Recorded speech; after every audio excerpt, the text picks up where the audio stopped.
Shalom and welcome to Practical Spirituality. Today we're going to discuss what is going on with all these people who are learning Torah and not making a living, being this like massive weight on the on both private individuals, because the observant community today sees it as their duty to support these things. Obviously not everyone agrees with it and they don't give that much, but there's plenty of people who do and give a lot. There's and it falls on the government, you know. Either it falls on the U.S. government for those doing this in the U.S. England, everyone's on this system, and Israel also. There's a lot of government money that's going for those who are learning Torah full time and stuff like that. So the first thing to know is that it does go against our sages. It goes against our sages all the way up to the Rambam and. How does it go against the sages? Oh, it goes against sages in that, for example, in Pirkei Avos, it says that anyone whose Torah doesn't come with work, then the Torah in the end will be like nothing. And several times it mentioned it. And throughout, everyone worked. All the sages worked. They were shoemakers. They were distillers. They were that. Rav Papa was a beer salesman. He's my favorite. Yeah, he sold beer. And in the Hasidic world, most people were. Yeah, in the Hasidic world, a lot of workers in the Hasidic world. But one second, let me just develop it and then we'll see. So what happened was there was something called the Haskalah. And the Haskalah is called the Enlightenment movement in English. And what happened then, it was right after the Industrial Revolution, where mankind, people in Europe, it wasn't mankind, it was people in Europe, developed like mechanization, which became like the modernization, and suddenly, you know, people weren't toiling the way they used to with all that mechanization. It began also the scientific revolution. All of a sudden, people started understanding much more about the world and science and stuff. And don't forget that Jews see science as the proof of the efficacy of God. Gentiles saw God as whatever you couldn't answer in science. So if you start answering it in science, then there's no God eventually. Because what is God? God's whatever you don't understand for Gentiles. To us, meaning, so the more science the Gentiles understand, the less God there is. Because God is what you use for whatever you don't understand. Whereas the Jews, we always saw science as just showing how incredibly efficient and perfect God is and how perfect his creation goes. I mean, we have a blessing over the sun because every 27 years it winds up in the exact same spot that it was during the 6 days of creation. Literally, we know where it was, and it's going to return there every 27th year. And we have a special blessing, which I'm sure it's got to be coming soon. It's got to be in the next year or two. No. Okay. About another 6-7 years. 6-7 years? Because I remember we did it when I was around 8 years old. 8 years old. I'm so excited for it because the last time was such a disappointment. Oh my gosh. Like, I was in the wrong place. I was with a bunch of nervous neighbors of mine here. And they were all like, shh. And instead of us doing it together and like making something beautiful out of it, everyone was just like, oh, there's the sun, Baruch. You know, and it like I wound up leading like a minion of old women. Nice. You know, because they were all like kind of following the men out. And in Beit Shemesh, there was the whole, in Ramat Beit Shemesh, the whole park, the whole, like on Nachal. Everyone got together to do it. Just packed. It's probably beautiful, right? Was it great? It was crazy. I'll never forget that. Right. It should be an unforgettable moment. For me, it was, me and everyone else was a total disappointment. And what's supposed to happen? What's supposed to happen when the sun goes back to its place? You just make a blessing. Like the moon goes back to its place every month, we make a blessing. Solar eclipse? Huh? What is it? Just the sun comes back to its original position from the beginning of creation. Like we make Birkas Chodesh, we bless, we do Kiddush Levana, we do Kiddush Achama, sanctify the sun. By the way, that's a proof that the sun revolves around the earth, as opposed to The earth revolving around the sun? Yeah. Is it? Do you also believe there's a flat earth as well? No. You're not that far. No, the Lubavitcher Rebbe, he spoke about that, and he explained it according to relativity.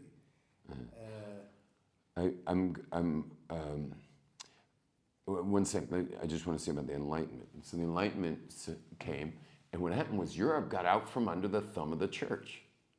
Europe left the pressure and coercion of Christian Europe, and it began the beginning of secular people, secular, Gentiles.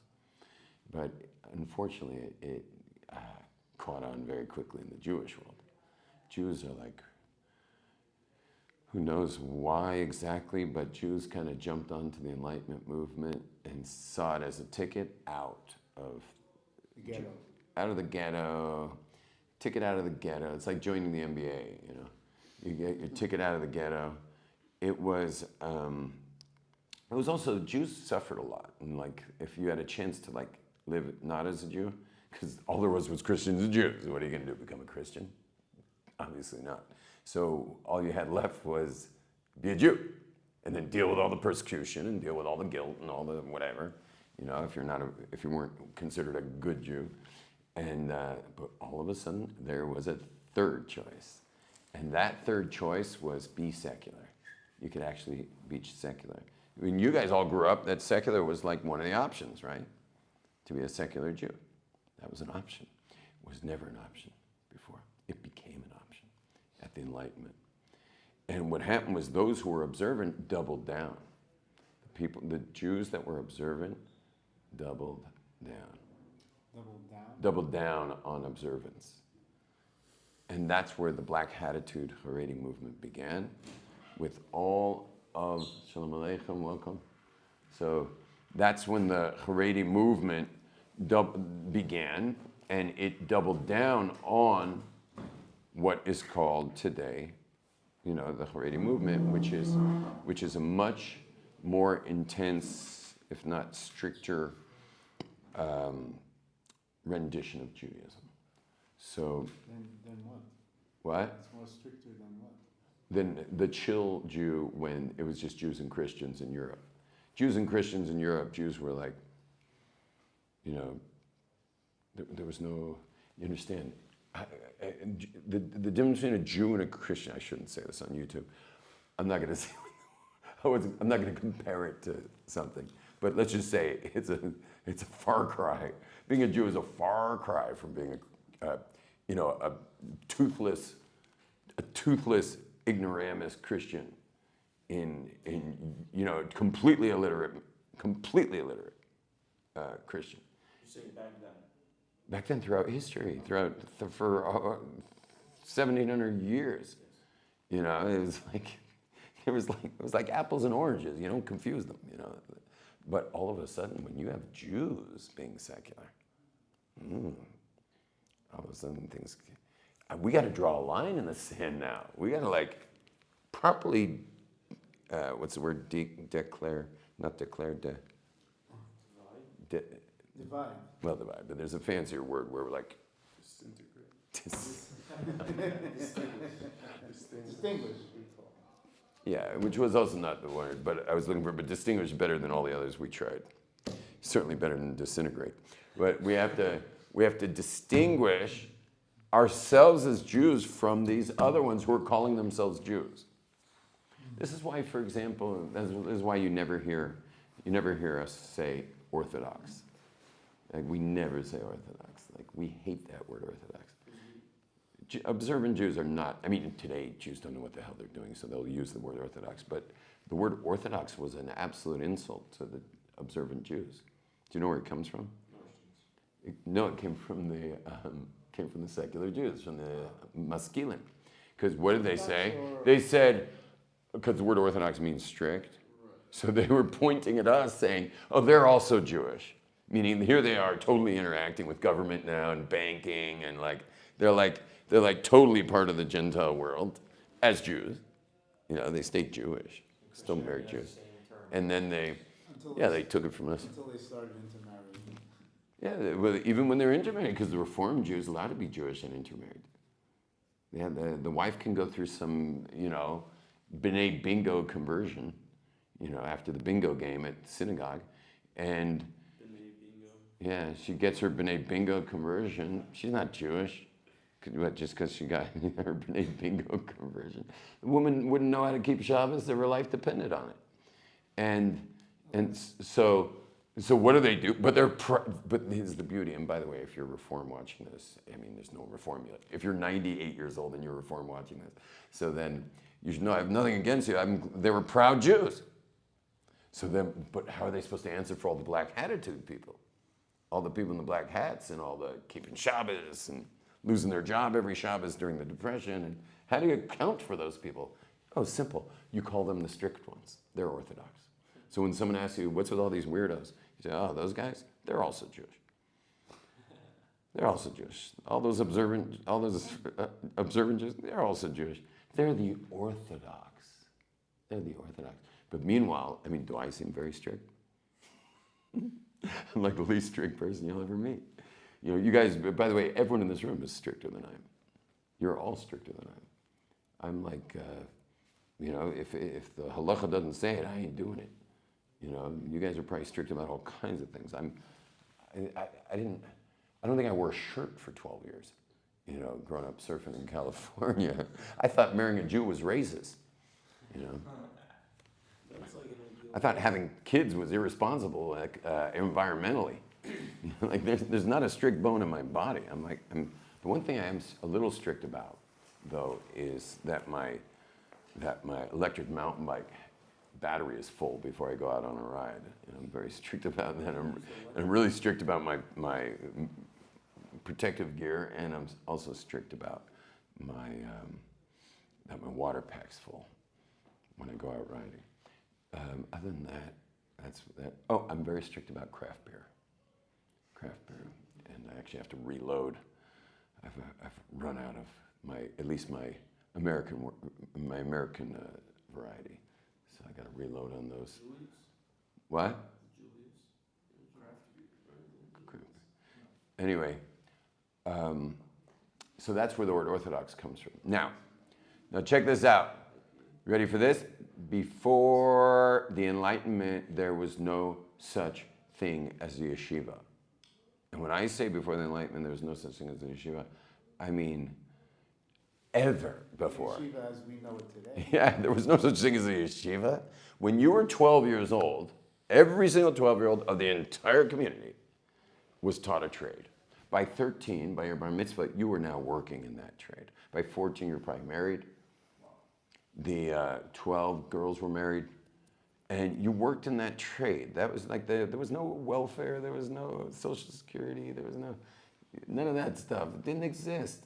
You worked. Your parents couldn't afford you otherwise. And so there was no yeshiva, nor was there ever yeshiva. So people say, well, what about the yeshivas in Babylonia, Pumbedisa, Marava? You couldn't get in the door of that place. There were bouncers. You were bouncers. Was it Hillel that froze on the roof? Was it Hillel? Like, who couldn't get in the basement? So, What? No, I think it was Hillel. I guess Hillel, when he was young, couldn't get in. Like, you couldn't get in. And by the way, if a community did have someone who studied Torah after the age of 12, it was because he was a certified genius. And what happened with the certified genius is you take him, you grab him by his collar, you walk him to the rabbi of the community, and he sits with the rabbi of the community every day. Until eventually some rich guy who lives like 400 miles away, who has an aging rabbi of that town, who's about to die, and the rich guy of that town takes this young man and marries his daughter off to this young budding rabbi, the one kid of 100,000 people in a town, And by the way, I'm not making this up because we saw this 70 years ago when the Sephardim came on Operation Magic Carpet. They came from all these Sephardic towns to the land of Israel, 1949, Operation Magic Carpet. And all of a sudden, all these Sephardim come flying into Eretz Israel, into the land. And guess what? They didn't know any Torah. They just knew that God's great and Shabbat Shalom. Hey, Shabbat Shalom. And when we're bringing them back in the land, they didn't have any black hats, long black coats or anything like that. They wore whatever they had. They had payas. They had payas, they had kippas. They were great. They knew halacha. Yeah, and they came. They knew how to live Jewish life. They were frum. They came into the land of Israel. They're like with tambourines, like, the Lord is bringing us back into the land. Yeah, and meanwhile, the people with black hat, the black hat Ashkenazim who were already here since the 1800s, because the real Aliyah came from the Talmidei Vilna Gaon and the Talmidei Baal Shem. So wait a second, the Vilna Gaon, the Baal Shem Tov, they didn't have yeshivas? The Maggid Mezrich, the Balatanya? Not until the Haskalah. Not until the Haskalah. They were before the Haskalah. They were 300 years ago. Haskalah was 200 years ago. Well, so the Balatanya didn't learn in the yeshiva of the Maggid Mezrich? These were the greats. The greats always sat and learned. The greats. He's saying Yeah, there was no yeshiva. And by the way, the Chassidim rejected the yeshiva idea. But we're not quite there. We'll get there in a sec. When the Sephardim came to the land of Israel, they came where it was like, for every 50,000 Sephardim, there was a rabbi. Something like that was the ratio. And they come in, they see all the people with black hats in the middle of the summer. They're like, they're schwitzing. And they're like, what the hell is with these guys? They're all in the same outfit.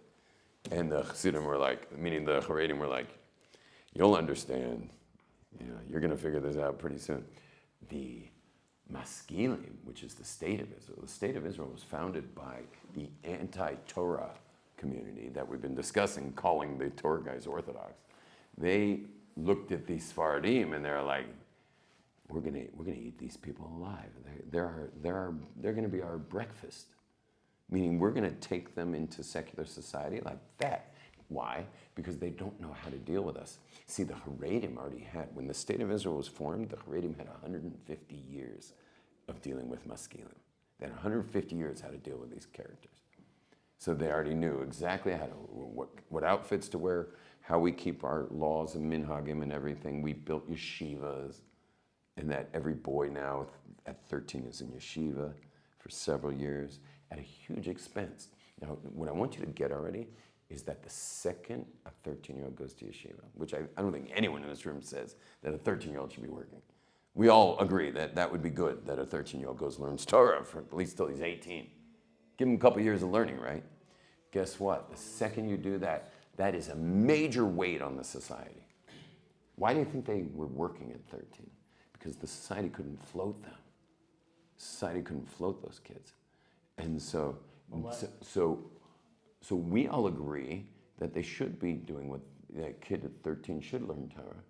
But what are you saying? But today, secular people, they go to high school at the age of 15. Yeah, sure. The whole that's what I was saying. Why are the Haredim more of a weight than the secular? They're all the weight. They're all the weight. And we just the secular get supported by the state, and the Haredim don't get supported by the state. Right. Seculars are learning skills that will eventually help. But while they're learning, they're gonna help. They're just as heavy of a weight. Yeah, the same weight, but they are an investment. The secular governments do not see Haredim as an investment for their society. I don't think you learn anything in school. No, that's the truth. And secular. Yeah. What do you mean? You learn gender studies. I like that thought as well. But at the end of the day, doctors and people. But that's not high society's school. built on. Yeah, but they can't do it without high school. They can't. They Whatever. They don't want to do it with that. Anyway. Anyway, this. That's because you have to. Guys, the reason I'm not going. Guys, the reason I'm not going full discussion mode, I keep reeling it back in, isn't just because I'm being a good moderator. It's because there's only one microphone and it can't pick up anything you're saying. So we're I'm letting it ride, but we're like losing the crowd every time we have these discussions. We're enjoying the discussions. The problem is that they don't show up on the mic. I shouldn't have used the mic today because I see this is bringing up a lot of discussion. Anyway, but we're almost there. So what happened was the secular government was absolutely right. They ate those Sephardic communities up alive. They ate them up alive. So when you see secular Sephardic people walking around Israel, which is like most of them, the reason they're not fully observant is because they came to a secular state with no muscles, right? With no muscles for how do you deal with Ashkenazic atheism? How do you deal with Ashkenazic atheism? Because Ashkenazic atheism is rough. You know, they have very high IQ. Ashkenazic atheism, European atheism, and they had no way to deal with that. And you know, they of course immediately got televisions. Like, who doesn't want a television? You know, and once you have a television, so then and in those days it was all state-run television. They just piped in all their values, which are the opposite of Torah values. Take any of their values and go to the polar opposite, and you'll find the Torah. You understand? It's the polar opposite of Torah values. What? And the army, sent in the army. You don't stop with the army. This guy. Because that's the main. The army's the main, like. That's What? the main. Yeah, but the schools are even more powerful for little kids in a secular school. They're finished. They're finished way before they get the army. The army is a graduation Right. school. Anyway, the long story short is, if you look at Sephardim today that are observant, most of them are in black hats and black coats, meaning they learned from the Ashkenazim that you got to draw a line in the sand here, because we're all Jewish. We're all Jewish. This isn't Christians and Jews, toothless, illiterate Christians named Serge or Boris. These are very literate Jews, very high IQ people they've taken Gentile culture and put it to like the next level, and all on the basis of atheism. So the bottom line is that with the Enlightenment movement and the ensuing Haredi reaction to that movement, the weight of keeping Torah landed on society. Every aspect, from private sector to public sector. The weight of keeping the Torah alive fell on society. Now, no one took this more seriously than the Yerushalmis, who founded Jerusalem, and they literally, their society is set up where you don't work. Like, working's considered if you work, you're not quite on the level, and which is very strange. But in America, in the Haredi societies, working is considered honorable, and learning full time is considered good. But here, the guy who learns full time is the spitz. How do you say spitz? The pinnacle. He's the pinnacle of society. In America, the guy who drives a Lincoln Navigator is the pinnacle of society, and the guy who learns full time is trying not to get splashed from the puddles when the Navigator drives by.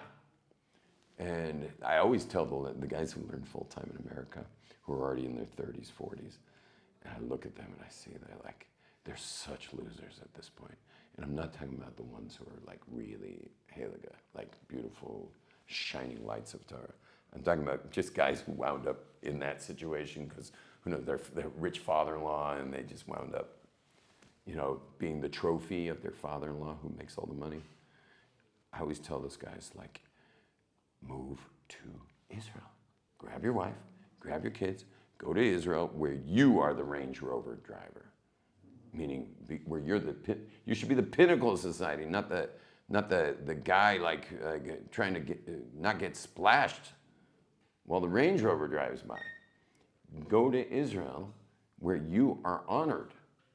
And what are you doing out here? I can't move to Israel. My father-in-law will kill me. And I'm like, bro, just move to Israel and let your father-in-law kill you. Yeah. And so how many guys do you think I got already here? One. None. Thousands. None. Oh yeah, Makas choshech is very thick in America. If somebody's like, The plague of darkness is very thick in America. And you see, like, even you guys are all English speakers. I would say maybe with the exception of this man, because you've been here how many years now? 46. 46 years in Israel. You're outside of that. I was always outside of it. But if you think about it, you guys love the mud. You love the mud. Like, you still daydream about it, maybe. The life in America. The good life. You still dream about the mud. And all those people over there in Ramat Eshkol, what I call that from the university where married people live, it's called married student housing. So all the people in married student housing in Northeast Jerusalem love the mud. And they look at shekels like monopoly money. Like they're just playing around with their parents' money right now. Yeah. Harnof's a little more, way more permanent than Ramat Eshkol. Ramat Eshkol is completely transient. And anyway, which means no one can get close to each other over there, because why would your heart won't let you get that close to someone that you know is leaving. So, anyway, so I've been trying to convince all the parents in America, because I have a big voice in American Haredi society. I've been trying to convince all the parents that not to be idiots. What do? They marry off a couple, send them to Israel to play with the monopoly money for a few years, and then when the time's right, they draw them back and then implant them deeply into the mud of America to where they cannot get out. And they cannot get out. And not only they cannot get out, they won't get out, even when Mashiach comes. Yeah, even when Mashiach comes. I told you guys, I asked large audiences, are you coming when Mashiach comes, or are you going to wait and see what happens next? And every woman says she's coming when Mashiach comes, but she doesn't realize her husband on the other side of the mechitza, who's in charge of where they're going to be, says, we're going to wait and see what happens next. Yeah, they're not coming back. And I worry, personally, So I worry that they won't make it back. I really worry about that. they don't believe in Mashiach. What? They don't believe in Mashiach. They believe in it. Just keep them and their investments out of this whole story.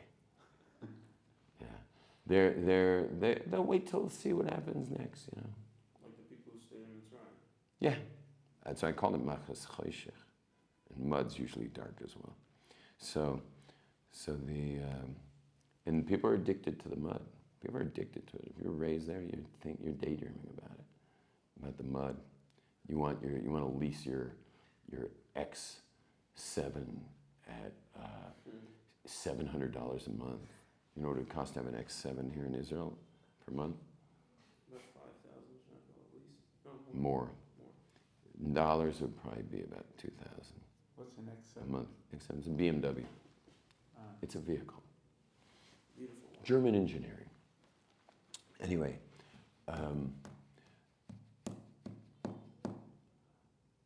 so I don't know what will happen to all those people. But in Lakewood, they don't come here because they'll have to go to the army. Are you bringing up the army again? He won't stop with the army.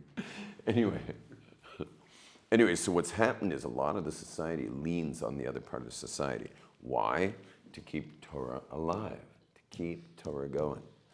It's imbalanced, very imbalanced. It causes a lot of resentment. There's tons of resentment over it. It doesn't take long to talk to a secular Israeli before they segue to the Haredim being parasites on the society. It segues real quick there. But you have to know, if you get in those conversations, you have to say to them that I can't explain this to you, mister, because until you would understand the value of Torah and understand a teeny bit of history, which I've delivered in this class, then you just can never understand why it's important that we don't let Torah be forgotten. Why didn't they? Torah can't be forgotten. It's game over, by the way. The whole planet, game over. If Torah gets forgotten, and it would be easily forgotten, if it wasn't for the Haredim, it would be gone. If not for the Haredim, you don't think there's a balanced way to do it? Like I get it that when the Maskilim, when Israel was started and all of that, like there was a naturally extreme reaction to something else extreme that happened. But at this point, like, don't you think there's room for a more balanced solution than complete imbalance? Yeah. So the question is, in case you didn't hear, isn't there a more balanced solution to all of this? There is. There is for sure. And not only is there will be. And it's only waiting for one thing. And that one thing is trust. Trust. Right? If, let's say you and I had an issue. And we want to work out the issue. But there's an issue beyond the issue. And the issue beyond the issue is he's screwed me several times in the past, and I've screwed him several times in the past. And there's no trust. So we don't have trust.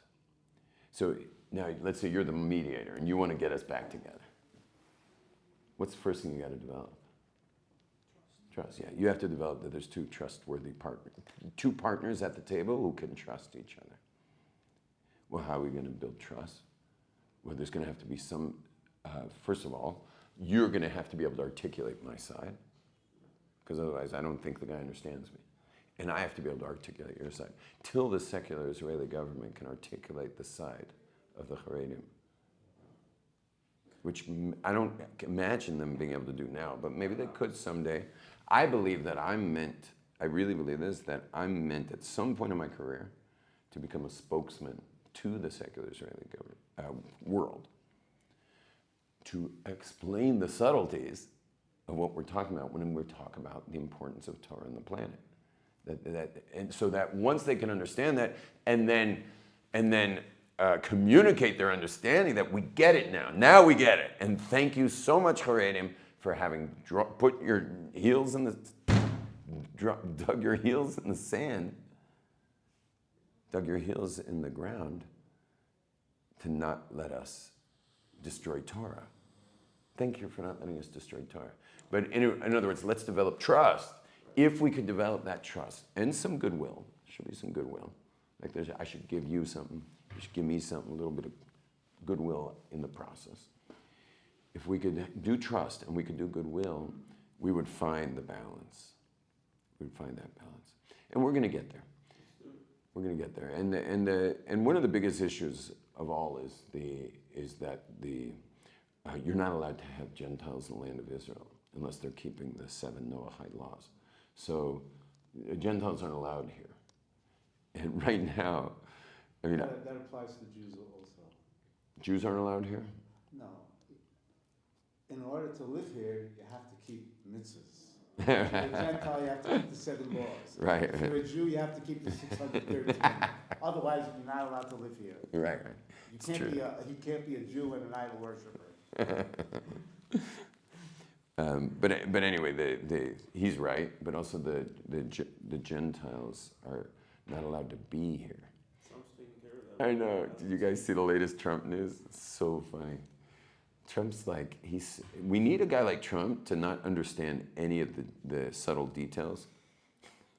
You need a guy like Trump who's like, that guy doesn't have an anti-Semitic bone in his body. Like the whole reason all the goyim in the world every goy in the world, every leader, every Gentile, every Arab, everyone thinks, and every Jew thinks that Gaza should be a less Hamas Arab area. Trump just looks down from a satellite picture, sees a coastal area. He's thinking Mar-a-Lago, He's like, yeah, these people, they deserve a good life. Get them the hell out of there. Let's rebuild that place, make it something beautiful, international, great place. Savage. But the whole world would say back, Donald Trump, don't you realize that would mean the Jews would live in peace? That's not part of it. You understand? Netanyahu himself would never even thought of such an idea. He's like every government leader of this country, even the ones who are right-winger anti-Arab, still probably deep down believe that we're supposed to have our enemy in the land. Wow. Trump's like, you don't have enemies in your land? We'll still be in Judea and Samaria. Nobody wants it. Everybody says no. Yeah, but we're gonna mop the floor with those guys. We already are. Who, Judah and Samaria? Yeah, those guys. Blowing their buildings up right now as we speak. Yeah, they're gonna be knocked out. Those guys, And all that's going to be left, What about Gaza? all there's going to be left is just Jews and these Israeli Arabs who have just been terribly humiliated by radical Islamists all this time. But who says they won't get radicalized, you know? Like, I don't know. But I know one thing is they are so humiliated by their what do you call it, co-religionists, you know? I believe when you see them in our parks, you ever notice the Arabs are in the Western Jerusalem parks? I believe they're in the parks because they're just looking for some acceptance. I really do. I think they just want to feel normal, you know? They're actually they're just citizens who are like trying to make a life for themselves. And Israel's the best place of all the Middle Eastern countries. We're the best place. Meaning even the ones that are better than Israel aren't that good if you're not close to the leaders. You know, it's not, meaning Saudi Arabia is a great place to be unless you're just a regular guy living in a tent with a bunch of sheep. Israel is the best place in the Middle East for an Arab. And they're just constantly humiliated. And every time there's another terrorist attack, they just get strip searched at every checkpoint. These are like just regular human beings, you know. Regular human beings just going for the full orifice search, you know. And every time they want to come to a park. So, yeah, I don't know. But they have to keep the 7 laws. Even the Israeli Arabs have to keep the 7 laws. What? The good ones will. Yeah, I think they more or less keep the 7. All right, that was kind of a weird class. I don't even know if I should post it. You guys think I should post this one? Yes. They probably You didn't see hear it as half your of job to be the bridge. This is something that could help people on both sides. Oh yeah, that's true. Yeah, we'll post this to do a little bridging. And so let's, I think I'll give a blessing. May we be blessed to promote trust in one another. Let us give goodwill to the people who might not be exactly seeing things the way we see them. A little goodwill.